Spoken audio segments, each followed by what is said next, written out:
అది సిఐడి విషయాల్లో తేలాల్సిన అవసరం ఉంది. అమౌంట్ తీసుకువెళ్ళడానికి సపరేట్ ఆపరేషన్ కూడా చేస్తున్నారు. అదే సిబిసిఐడి విచారణలో నిగ్గు తేలాల్సిన అవసరం ఉంది.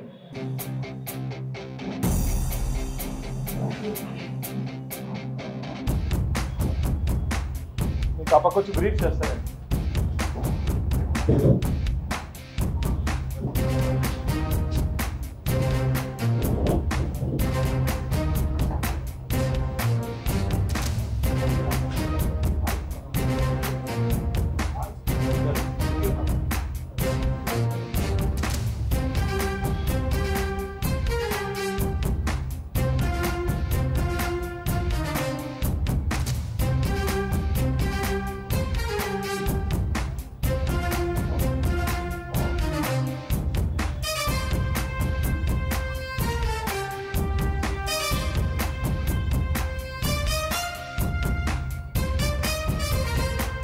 ఈయన రవికుమార్ దీని గారి మఠం నుంచి రవికుమార్ కొద్దిగా టీవీలో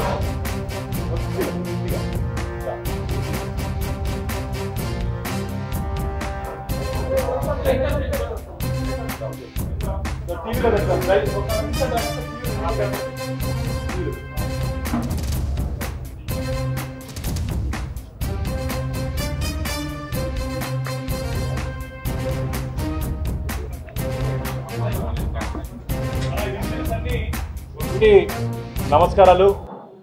ఆపద బొక్కులవాడు, అనాథ రక్షకుడు, గోవిందుడు వెంకటేశ్వర స్వామి పరకామనికే గత ప్రభుత్వంలో ఆపద వచ్చింది మిత్రులారా. దానికి సంబంధించిన వివరాలు ఈరోజు ధర్మకర్తల మండలి సభ్యుడిగా నేను, నా తోటి గౌరవ సభ్యులు డాలర్ దివాకర్ రెడ్డి గారితో పాటు కలిసి గత ప్రభుత్వంలో ఏ విధంగా పరకామన్లో చోరీ అయితే ఆ చోరీలోని నిందితుల దగ్గర నుంచి ఏ విధంగా గత ప్రభుత్వం నుండి ఉన్నతాధికారులు వాటాలు పంచుకున్నారో దాన్ని నిగ్గుదేసే విధంగా మొట్టమొదటి ధర్మకర్తల మండలి సమావేశంలో టీటీడీ చైర్మన్కి టీటీడీ ఈఓకి మెమరాండం ఇవ్వడం జరిగింది. దాని మీద విచారణ జరిపించాలని. స్టేట్ విజిలెన్స్ అండ్ ఎన్ఫోర్స్మెంట్ విచారణ జరుపుతూ ఉంది కాబట్టి ఆ రిపోర్ట్ ఇచ్చిన తర్వాత మనం ప్యారలల్గా విచారణ చేయకూడదు అని చెప్పి ఆ రోజు ఈఓ గారు చెప్పడం జరిగింది. లోక్ అదాలత్లో ఒక్కసారి రాజీ అయితే హైకోర్టు నుంచి డైరెక్షన్స్ వస్తే తప్ప ఆ కేసుని రీఓపెన్ చేసే అవకాశం లేదు. నిన్న హైకోర్ట్ ఆఫ్ ఆంధ్రప్రదేశ్ ఈ పరకామని కేసులో లోక్ అదాలత్లో కాంప్రమైజ్ చేసినటువంటి విధానాన్ని తప్పుబడుతూ దాన్ని రద్దు చేస్తూ ఈ కేసుని సిబిసిఐడికి అప్పగించడం జరిగింది మిత్రులారా. పరకామనిలో జరిగినటువంటి అవకతవకలు ఆ రోజు దాదాపు 100 కోట్ల రూపాయలు పరకామనిలో దొంగతనం జరిగింది. చెట్టు కింద పంచాయతీ చేసినట్టు అప్పుడు నుండి పెద్దలు దాన్ని లోక్ అదాలత్లో కాంప్రమైజ్ చేసి స్వామివారి పేరుతో దాదాపు 40 కోట్ల రూపాయలు విలువ చేసే ఆస్తులు రాయించుకున్నారు మిత్రులారా. దీంట్లో వివరాలు ఉన్నాయి. ఒకసారి మీడియా మిత్రులతో పాటు కలిసి మనం తిరుపతిలో ఉన్నట్టు అపార్ట్మెంట్లు కూడా మీడియా మిత్రులు చూపించడం జరిగింది. ఒకే బిల్డింగ్లో 13 అపార్ట్మెంట్లు టీటీడీ స్వామివారి పేరుతో రాసుకోవడం జరిగింది. అసలు నేను అడుగుతున్నా, చెట్టు కింద పంచాయతీ చేసుకునే అధికారం మీకు ఎవరిచ్చారు? ఈరోజు కోర్టు కూడా అదే ప్రశ్నించింది.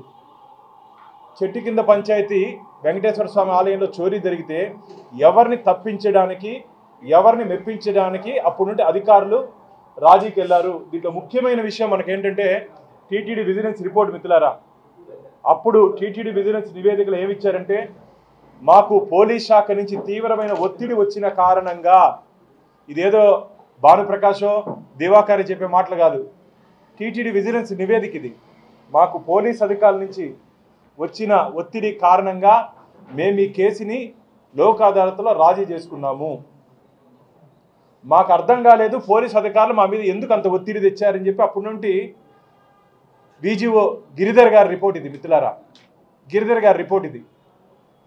ఎవరు ఆ పోలీస్ అధికారి? వెంకటేశ్వర స్వామి మీద ఒత్తిడి తెచ్చేంత గొప్ప పోలీస్ అధికారి ఎవరు? ఎస్ఐయా, సిఐయా, డిఎస్పీనా, ఏఎస్పీనా, ఎస్పీనా, డిఐజీనా, ఐజీనా, అడిషనల్ డీజీనా, డీజీపీనా? ఇలా ప్రశ్నిస్తున్న మా ధర్మకర్తల మండలి, ఎవరు ఆ పోలీస్ అధికారి? కోట్లాది మంది హిందువులకు ఆరాధ్య దైవమైనటువంటి వెంకటేశ్వర స్వామి పరకామంలో చోరీ జరిగితే ఎవరు ఆ పోలీస్ అధికారి? తొందరలోనే నిగ్గు తేలుతుంది. ఈరోజు సిబిసిఐడికి ఈ కేసును అప్పగిస్తూ వచ్చే నెల మిత్రులారా, వచ్చే నెల 13/10/2025 నాటికి వివరాలన్నీ సీల్డ్ కవర్లో ఇవ్వాలని చెప్పి హైకోర్టు ఇన్స్ట్రక్షన్స్ ఇవ్వడం జరిగింది. దాంతోపాటు మొత్తం said proceedings before the Lok Adalat in Lok Adalat case number 582 on 2023. The said officer is also directed to seize the entire record from the TTD relating to the board resolutions. బోర్డులో ఏదైనా దీని మీద నిర్ణయాలు తీసుకుంటే మొత్తం seize చేయమని చెప్పింది. అంతేకాకుండా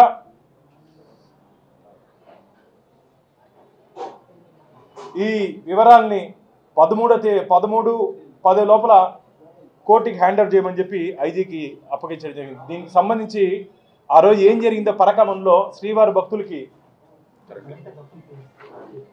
అవి ల్యాప్టాప్లో చూపిస్తాం మిత్రులారా.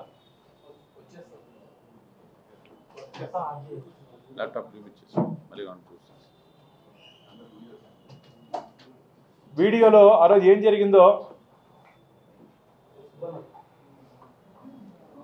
విజిలెన్స్ అధికారులు, అప్పుడున్నట్టు విజిలెన్స్ అధికారులు తనిఖీ చేసి కేవలం 9 అమెరికన్ డాలర్లు మాత్రమే రవి దగ్గర నుంచి సీజ్ చేయడం జరిగింది మిత్రులారా. కేవలం 9 అమెరికన్ డాలర్లు. ఆ రోజు వాటి విలువ 72,000 రూపాయలు.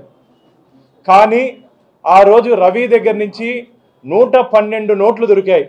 సీజ్ చేసిన ప్రాపర్టీ 112.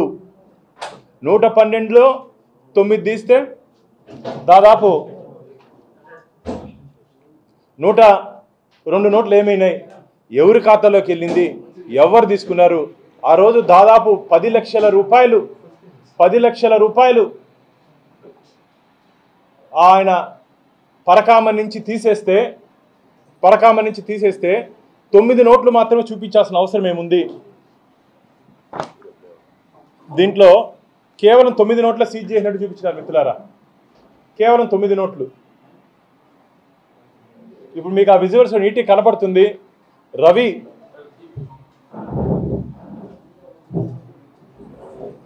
కొద్దిగా స్లోగా లైట్ ఆఫ్ చేద్దామా?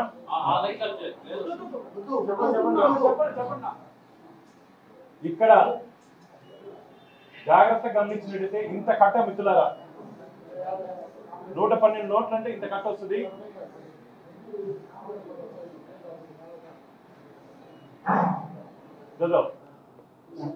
జాగ్రత్త, స్లోగా చెయ్యి చూడండి.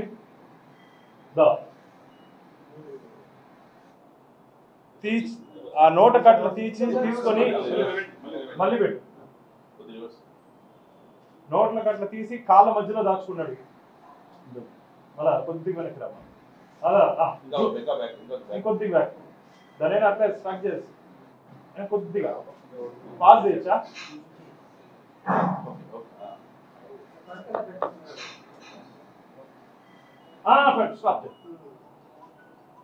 ఇంత కట్ట మిత్రులారా, ఇంత కట్ట నోట్లు బంగారు అమెరికన్ డాలర్స్ 112 నోట్లుంటే కేవలం 9 నోట్లకు మాత్రమే 9 మాత్రమే దొరికాయని చెప్పి ఎందుకు ఎఫ్ఐఆర్ చేశారు?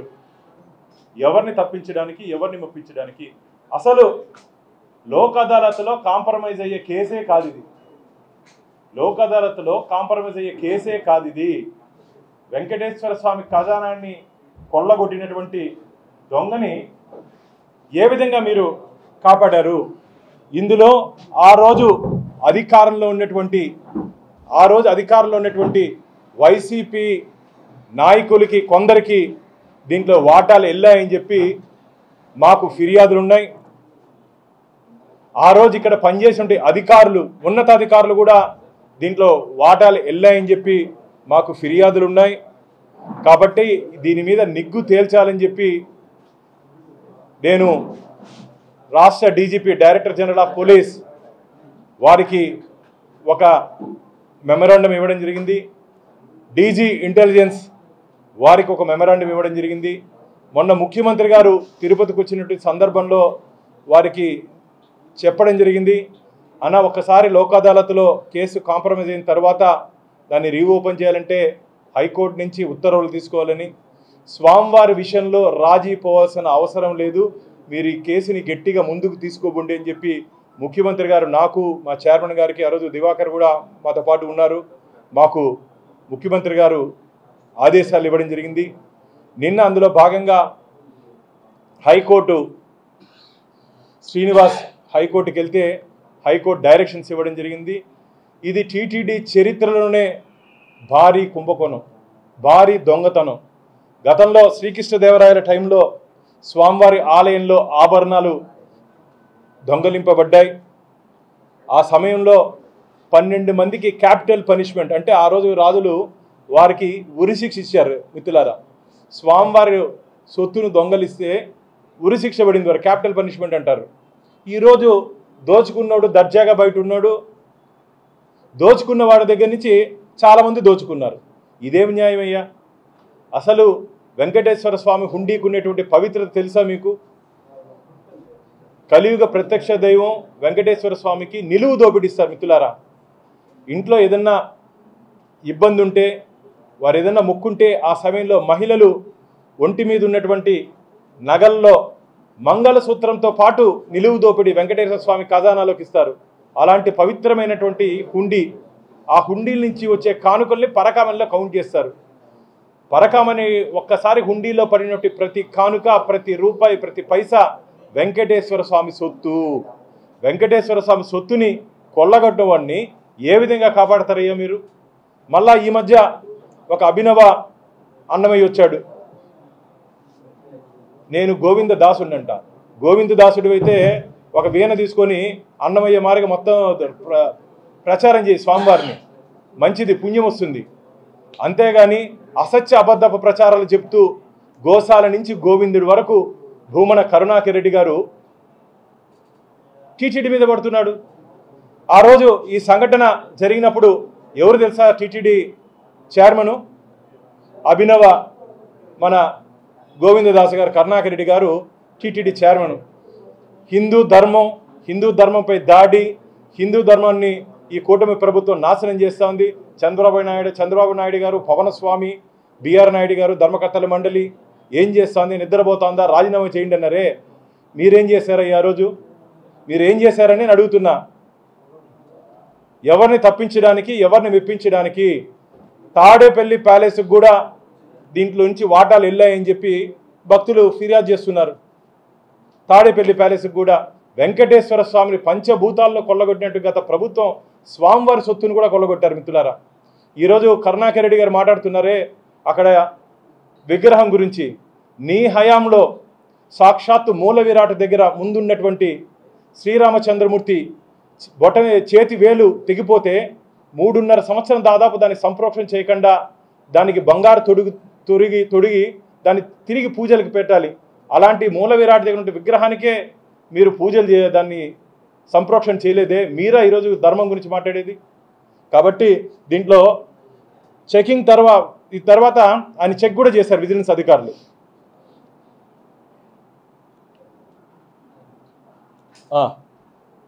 మిత్రులారా,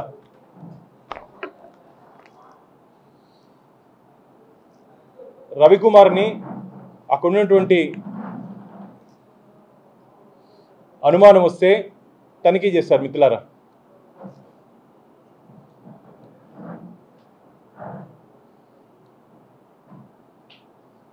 ఇంకో బాధాకరం విషయం తెలుసా? ఈ వీడియోస్ అన్ని అరెస్ట్ చేసేసారు.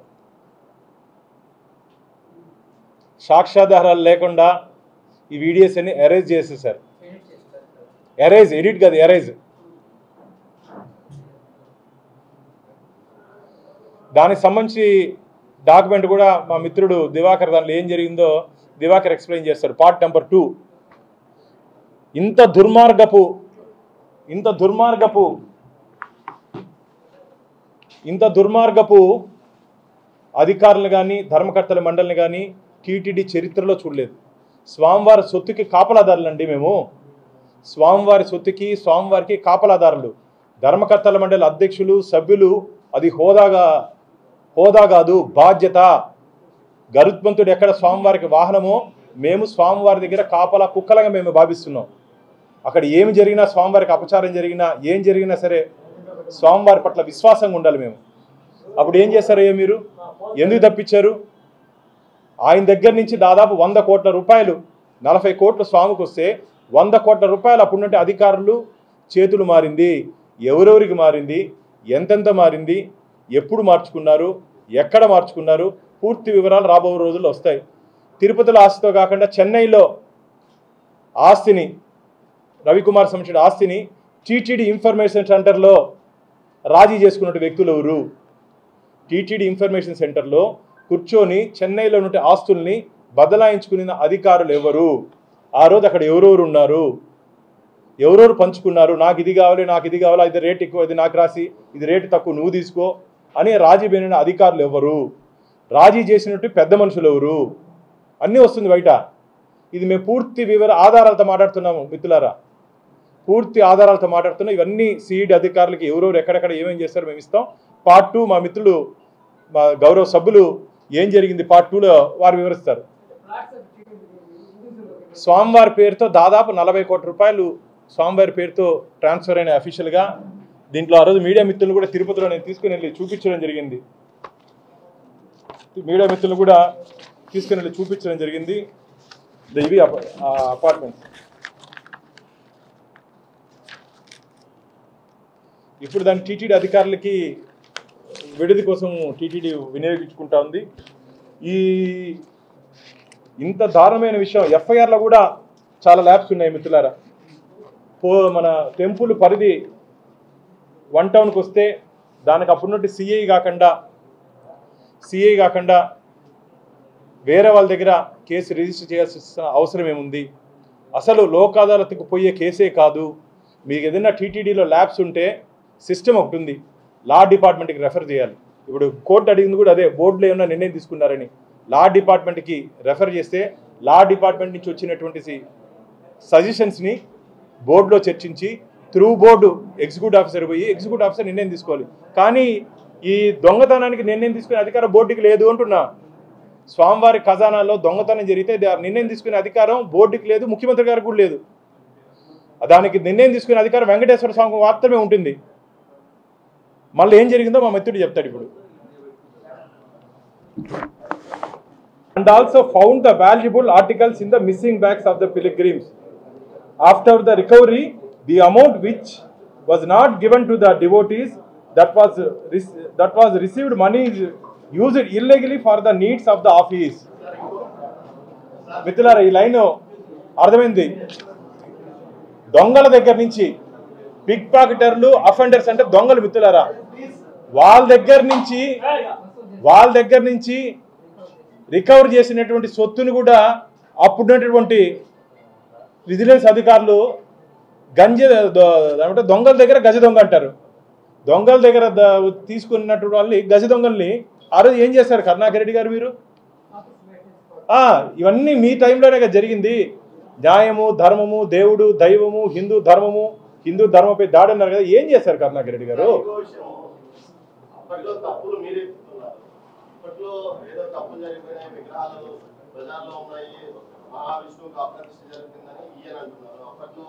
అనేక ఆర్థిక అవకతవకలు జరిగాయని మీరు అంటున్నారు. మొత్తం మీద అప్పుడు జరిగిన వ్యవహారము, ఇప్పుడు జరిగిన వ్యవహారాలలో టీటీడీ పరువు ప్రజాన పడుతుందని మీరు అనుకోలేదా? ఎవరైనా సరే తిరుమల తిరుపతి దేవస్థానాల మీద అసత్య అబద్ధపు ప్రచారాలు చేస్తే, రాజకీయ ప్రయోజనాల కోసం తిరుమల తిరుపతి దేవస్థానాలని ప్రతిష్టతను దిగజార్చే విధంగా వ్యవహరిస్తే వారి మీద క్రిమినల్ ఛార్జెస్, ఇప్పుడు నేను కానీ దివాకర్ కానీ రేపు కానీ ఏదైనా అసత్య ఆరోపణలు చేస్తే మా మీద కూడా క్రిమినల్ కేసులు పెట్టండి. ఎవరిపైనైనా మేము స్వామివారి దగ్గర తప్పుడు ఆరోపణలు చేస్తే మా మీద కూడా క్రిమినల్ కేసులు పెట్టండి. ఇది ఒకవేళ డూప్లికేట్ అయితే మా మీద కూడా ఎఫ్ఐఆర్ కట్టి జైలు వేయండి. వెంకటేశ్వర స్వామి దగ్గర ఎవరు ఆటలాడకూడదు అని చెప్పి మేము మన బోర్డులో నిర్ణయం తీసుకున్నాం. ఎవరు తప్పు చేసినా, తప్పుడు మాటలు అన్నా, తప్పులుంటే చెప్పండి, తప్పుడు మాటలు మాట్లాడొద్దండి. తప్పులుంటే చెప్పండి, సరిదిద్దుకుంటాం. తప్పుడు మాటలు మాట్లాడొద్దండి. రాబో రోజుల్లో ముఖ్యమంత్రి గారు 24 రాబోతున్నారు. వారు వచ్చిన తర్వాత ఇంకా ముఖ్యమంత్రి గారితో మాట్లాడిన తర్వాత ఇంకా కఠినమైన నిర్ణయాలు. ఎందుకంటే టీటీడీ పవిత్రతను కాపాడుకోవాల్సిన నైతిక బాధ్యత వెంకటేశ్వర స్వామి భక్తులుగా మనందరి మీద ఉంది. ఏదో మా ఒక్కరి మీదే కాకుండా ఇప్పుడు నేను కూడా గతంలో టీటీడీలో జరిగినట్టు అనేక అవకతవకలు మీ ముందు ఉంచడం జరిగింది. కానీ సాక్ష్యాధారాలతో పాటు మిత్రులారా, నేను ఏం మాట్లాడినా సరే ఆధారాలతో మాట్లాడతాం. నేను కోర్టుకి వెళ్ళాను గత ప్రభుత్వం చేసినట్టు తీసుకున్నట్టు నిర్ణయాల మీద. కోర్టులో వెంకటేశ్వర స్వామికి అనుకూలంగా తీర్పు వచ్చింది, ధర్మానికి అనుకూలంగా తీర్పు వచ్చింది. మీకు ధైర్యం ఉంటే కోర్టుకి పోండి అంటున్నా.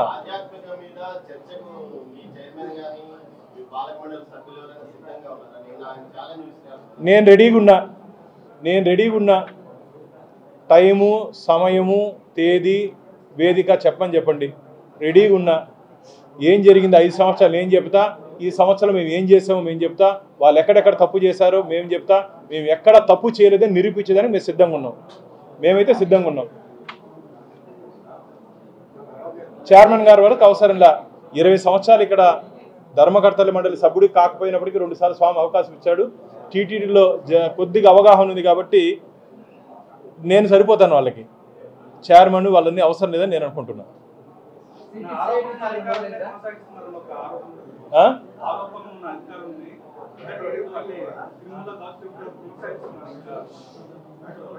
ఖచ్చితంగా అవినీతి ఆరోపణలు గత ప్రభుత్వానికి ఇప్పుడు ఎవరైనా అండగా ఉంటే బ్రహ్మోత్సవాల తర్వాత అందరినీ టీటీడీ నుంచి పంపేస్తున్నాం. అవినీతి ఆరోపణలు ఎదుర్కొన్న అధికారులు గత ప్రభుత్వానికి ఇప్పుడు కూడా అండగా నిలుస్తుంటే అధికారులు ఎవరైనా సరే వారిని ఇంటికి పంపే కార్యక్రమం బ్రహ్మోత్సవానికి మొదలవుతుంది.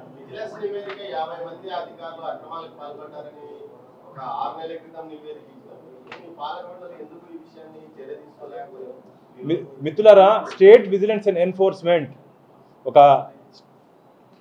అథెంటిక్ బాడీ టీటీడీలో జరిగినట్టు అన్ని విభాగాల్లో ఒక ఎంక్వైరీ చేసింది. దాన్ని ముఖ్యమంత్రి గారికి ఇవ్వడం జరిగింది. ఆ నివేదిక వచ్చిన తర్వాత అందుకని చెప్పాను కదా, చాలామంది బయటకు వెళ్ళే ప్రమాదం ఉంది, చాలామంది. కాబట్టి ఎవరిని వదలాల్సిన అవసరం లేదు.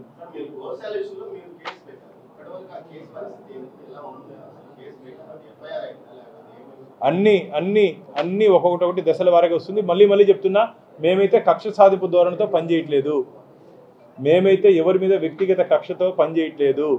మేము వెంకటేశ్వర స్వామి పట్ల అపచారంగా ఎవరు వివరిస్తున్నారో వారి మీద మాత్రమే చర్యలు తీసుకుంటాం. మాకు రాజకీయంగా ఎవరితో విభేదాలు లేవు. తిరుమల తిరుపతి దేవస్థానాన్ని రాజకీయం కోసం మేము వాడుకోము. ధార్మిక క్షేత్రాన్ని ధనార్జన క్షేత్రంగా మార్చుకునింది గత ప్రభుత్వం, వైసీపీ ప్రభుత్వం. ధార్మిక క్షేత్రాన్ని రాజకీయ పునరావాస కేంద్రంగా చేసింది గత ప్రభుత్వం, వైసీపీ ప్రభుత్వం. కాబట్టి మేమైతే రాజకీయాలకి అతీతంగా ఉన్నాం. తప్పు ఎవరు చేసినా సరే వారిని చట్టం ముందు నిలబెడతాం. వారు పని మొదలుపెట్టారని చెప్పి మాకు ఇన్ఫర్మేషన్ ఉంది. మొత్తం రికార్డ్స్ అన్ని సీజ్ చేయమన్నారు. Even TTD records, police station నుండి రికార్డ్స్ను కూడా సిబిసిఐడి వారు సీజ్ చేస్తారు.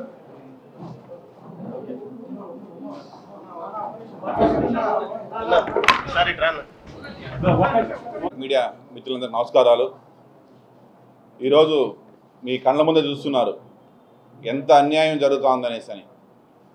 మీరు ఈరోజు అసలు ఎంత పెద్ద బాధాకర విషయం ఏంటంటే, ఒక సీసీటీవీ ఏదైతే ఉంటుందో దేవస్థానానికి సంబంధించినటువంటి కంట్రోల్ కమాండ్ రూమ్ ఉన్నటువంటి మొత్తం డేటా అండ్ వీడియోని కూడా అరేంజ్ చేసేసి అక్కడ ఏదైతే భక్తులు మర్చిపోయే వస్తువులు ఉంటాయో అవన్నీ కూడా ఒక రిజిస్టర్ మెయింటైన్ చేయాలి. యాక్చువల్గా మెయింటైన్ చేసి 90 రోజుల వరకు ఆ భక్తులు వచ్చి దానికి సంబంధించిన ఐడెంటిఫికేషన్స్ చెప్పకపోతే అవి ఉండీలు వేసేయాలి.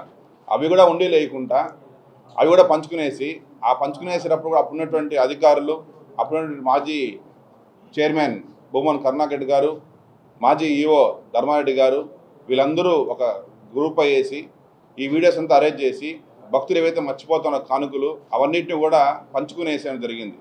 దానిపైన క్లియర్గా విత్ ఎవిడెన్స్తో విజిలెన్స్ వాళ్ళు రిపోర్ట్ ఇచ్చినటువంటి సిస్టమ్ ఇది మీకు అందరూ కూడా ఇస్తాం. సో ఇంత ఘోరంగా జరుగుతుంటే ఈరోజు అయితే ప్రతి ఒక్కరు ఏదంటే మాట్లాడుతున్నారు, తల ఉదయం లేస్తే భగవంతుడి గురించి.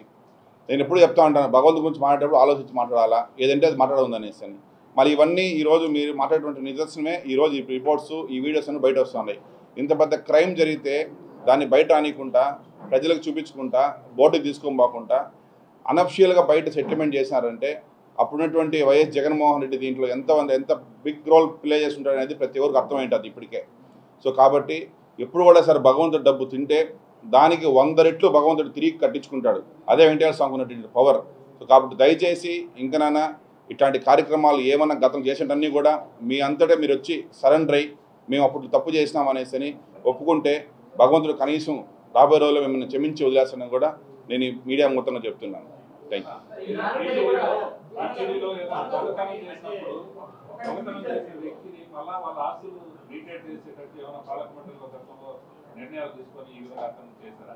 ఆ నిర్ణయం తీసుకునే అధికారం రాష్ట్ర ముఖ్యమంత్రికి కూడా లేదంటున్నా. అసలు బోర్డు ఏందండి? బోర్డు ఎట్లా నిర్ణయం తీసుకుంటుంది? మేము కేవలం కస్టోడియన్స్, స్వామివారి సొత్తుకి కస్టోడియన్స్. ఆయన సొత్తుని కాపాడాల్సిన బాధ్యత మా మీద ఉంది. ఆయన సొత్తుని రాయించుకునే బాధ్యత. దొంగతనం చేస్తే వాడి మీద క్రిమినల్ ఛార్జెస్ నమోదు చేసి జైల్లో పెట్టాలా? ఇప్పుడు అంటున్నారు కొందరు అధికారులు, మేము దేవుడికి న్యాయం చేసాము, 40 కోట్లు రాయిస్తే మా మీద పడుతున్నారు. రేపు అదే స్టేట్మెంట్ ఇస్తారు చూడండి. ఏం న్యాయం చేసావయ్యా? వెంకటేశ్వర స్వామికి న్యాయం చేసేంత స్థాయి నీకుందా? అసలు పోలీసు ఒత్తిడి ఎందుకు పెట్టాలని అడుగుతున్నా. పోలీసులు ఈ కేసు రాజీ పొమ్మని చెప్పి ఒత్తిడి చేసినట్టు అధికారి ఎవరు? మాకున్నటువంటి ఇన్ఫర్మేషను ఒక అధికారి తొందరలోనే మొత్తం వివరాలు బయట చెప్పబోతున్నాడు. ఆ రోజు ఈ ఇన్వెస్టిగేషన్లో ఉన్నటువంటి ప్రముఖ అధికారి ఈరోజు చేసిన తప్పును ఒప్పుకొని తొందరలోనే ఆ రోజు ఏం జరిగింది ఈ వివరాల కన్నా ఇంకా వివరాలు నివ్వరిపోతారు స్వామివారి భక్తులు. అంత అన్యాయంగా ఎవరు చెప్పారు, ఎవరు చెప్తే చేశారో మొత్తం తొందరలోనే శ్రీవారి భక్తుల ముందు పెట్టబోతారు. ఎందుకంటే ఆయన నాకున్నటువంటి ఇన్ఫర్మేషన్ ప్రకారం స్వామివారి దగ్గర తప్పు చేశాము కాబట్టి ఆ మనోవేదన నేను తట్టుకోలేకపోతున్నాను. తొందరలోనే వివరాలన్నీ అప్పుడు ఎందుకు చేశాను, ఎవరి కోసం చేశాను అనే వివరాలు తొందరలోనే దాని ఏమంటారు స్వయంగా మంత్రి శాసన మండలి ఈ నేరం ఎలా జరిగిందో వివరంగా చెప్పారు. ఆనం కూడా జరిగి కూడా ఇంతవరకు ఇలాంటి ప్రయత్నం చేసి కూడా ఏడాది అయిపోయింది. కానీ ప్రభుత్వం తరపు నుంచి ఎందుకు అట్లాంటి చర్యలు ఏమైనా కోర్టు కల్పించుకుంటే తప్ప స్పందించలేని పరిస్థితి ఎందుకు ఆలోచించింది గవర్నమెంట్? తెలివైన వాళ్ళు కాబట్టి వన్స్ లోక్ అదాలత్లో రాజీగానైతే హైకోర్టు నుంచి డైరెక్షన్స్తో తప్ప ఎవరు కానీ ఆ కేసును రీఓపెన్ చేసే అవకాశం లేదు. ప్రైవేట్ వ్యక్తి పోతే తప్ప చేయలేదు ఆ చేసే అవకాశం లేదు. అందుకనే కదా వాళ్ళు లోక్ అదాలత్లో కాంప్రమైజ్ అయింది. ఇవన్నీ జరగకూడదు, ఇవన్నీ ఎవరు చేయలేరు, ఈ రికార్డు బయటికి రావు అని చెప్పి అనుకున్నారు. ఈ విజువల్స్ కూడా నాకు నిన్న రాత్రి అందించారు మిత్రులారా.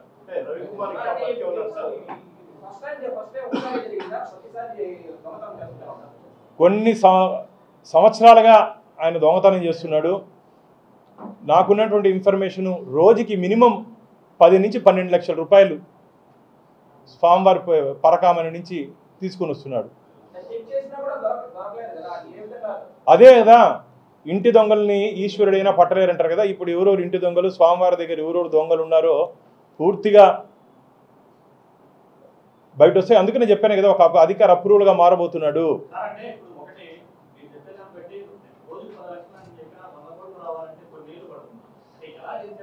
ఆయన తెలివిగా ఆయన వాళ్ళ మిత్రుడు ఒకటి చెప్పాడు నాకు. వాళ్ళ మిత్రుడు ఒకటి చెప్పాడు, అన్న నెలకి 34 లక్షలు వస్తుంది, 2-3 సైట్లు కొంటాడు. ఆ సైట్ ఈ సంవత్సరం కొంటే 4 ఏళ్ళకి దాంట్లో 50 లక్షలు పెడితే ఆ సైట్ ఒక 10 కోట్లు అవుతుంది. ఆ సైట్లన్నీ రాయించుకున్నారు. స్వామివారి పరకామైన సొత్తు తీసుకొని రియల్ ఎస్టేట్ వ్యాపారం చేయించారు ఆయన దగ్గర. ఎంత దౌర్భాగ్యం అండి ఇది. నాకైతే చాలా అనుమానాలు ఉన్నాయి. రవికుమార్ని ఈ కేసు ఇంకా సిఈడి తీసుకున్న తర్వాత రవికుమార్ని ఏం చేస్తారో ఈ పూర్తి వివరాలతో బయట పెట్టండి.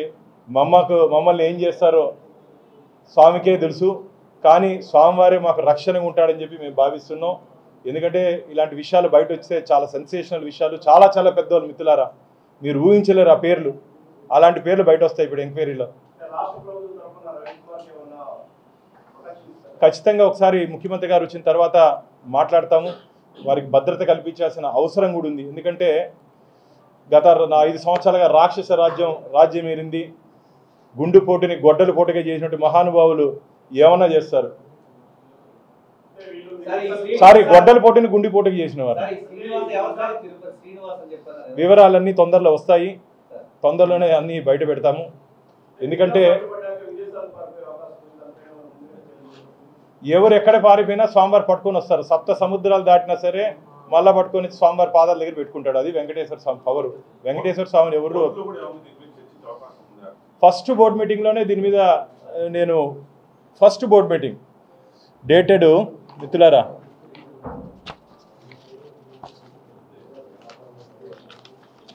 23/12/24 మిత్రులారా 23/12/24లో గౌరవ చైర్మన్ గారికి ఈఓ గారికి జరిగినటువంటి అవకతవకల మీద ఫస్ట్ బోర్డ్ మీటింగ్లో నేనే రైజ్ చేసింది.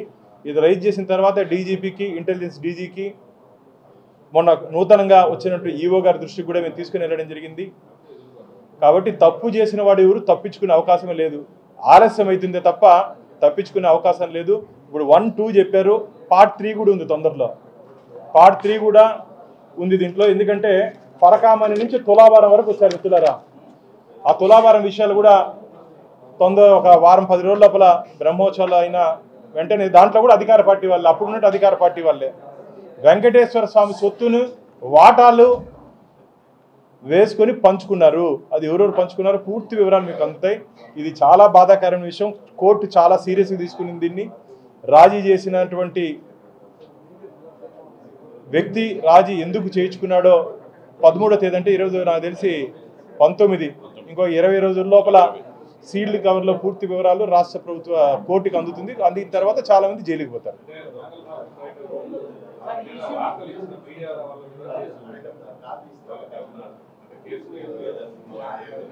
ఖచ్చితంగా ఏదైనా మంచి చేసేటప్పుడు కష్టాలు వస్తాయి మిత్రులారా. పురాణాల్లో లోక కళ్యాణం కోసం యజ్ఞాలు చేస్తే రాక్షసులు వచ్చి ఆ యజ్ఞగుండంలో మాంసం ముద్దలేశారంట. కాబట్టి మంచి చేస్తే మనకు ఖచ్చితంగా కొన్ని రోజులు ఇబ్బంది ఉంటుంది. కానీ శ్రీరామచంద్రమూర్తి లాగా మనకు వెంకటేశ్వర స్వామి అభయహస్తం ఇచ్చాడు. కవచంలా మనల్ని కాపాడుతాడు. ప్రెస్ వాళ్ళు కానీ, రవి కానీ, మేము కానీ మనందరినీ వెంకటేశ్వర స్వామి కాపాడుతాడు. ఎవరికి భయపడాల్సిన అవసరం లేదు. మేమైతే భయపడే ప్రసక్తి లేదు. ఇంకా ఇలాంటి విషయాలు చాలా ఉన్నాయి. అన్నీ ఒక్కొక్కటి బయట పెడతాను. బయట పెట్టి ఈరోజు నేను ఒకటే చెప్తున్నా, మీరు ఇన్ని అవకతవకలు చేసి ఈరోజు అభినవ గోవిందదాసు మారగా దయచేసి మీరు ఈరోజు ప్రజల ముందుకు వచ్చి మీరు అదైపోయింది ఇదైపోయింది అని చెప్పి మీరు మాట్లాడడం మంచిది కాదని చెప్పి భూమన కరుణాకర్ రెడ్డి గారికి మరోసారి తెలియజేసుకుంటున్నాను.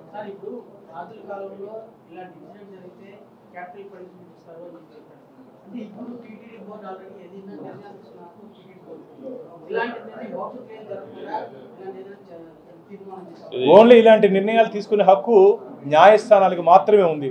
ఆ రోజు రాజులకి న్యాయస్థానాలు లేవు, వాళ్ళే న్యాయ నిర్ణేతలు. కాబట్టి రాజులు నిర్ణయం తీసుకునేవాళ్ళు. ఈరోజు మనకు న్యాయస్థానాలు ఉన్నాయి కాబట్టి ఈ కేసులో తీవ్రత దృష్ట్యా ఏ విధంగా ఉంది తీసుకొని న్యాయస్థానం దీంట్లో తీర్పిస్తుంది. నేను కూడా దీంట్లో ఇంప్లీడ్ అవుతున్నాను కేసులో. ఈ కేసులో నేను కూడా ఇంప్లీడ్ అవుతున్నాను. మా గౌరవ చైర్మన్ గారికి చెప్తే బాను నేను కూడా వెంకటేశ్వర స్వామి కోసం నేను కూడా ఇంప్లీడ్ అవుతున్నాడు. వచ్చేటప్పుడు దివాకర్కి చెప్తే అలా నేను కూడా ఇంప్లీడ్ అవుతానని చెప్పారు. అంటే స్వామివారి సొత్తుని కాపాడేదానికి మేము అందరం సిద్ధంగా ఉన్నాం. మా అడ్వకేట్తో మాట్లాడాము, వారు వస్తున్నారు తిరుపతికి.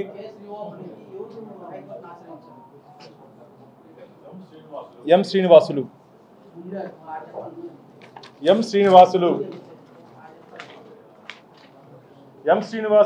Sun of late Chenchaiah.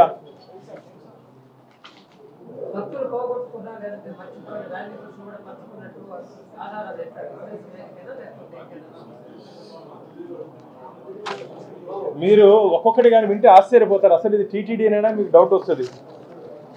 దీంట్లో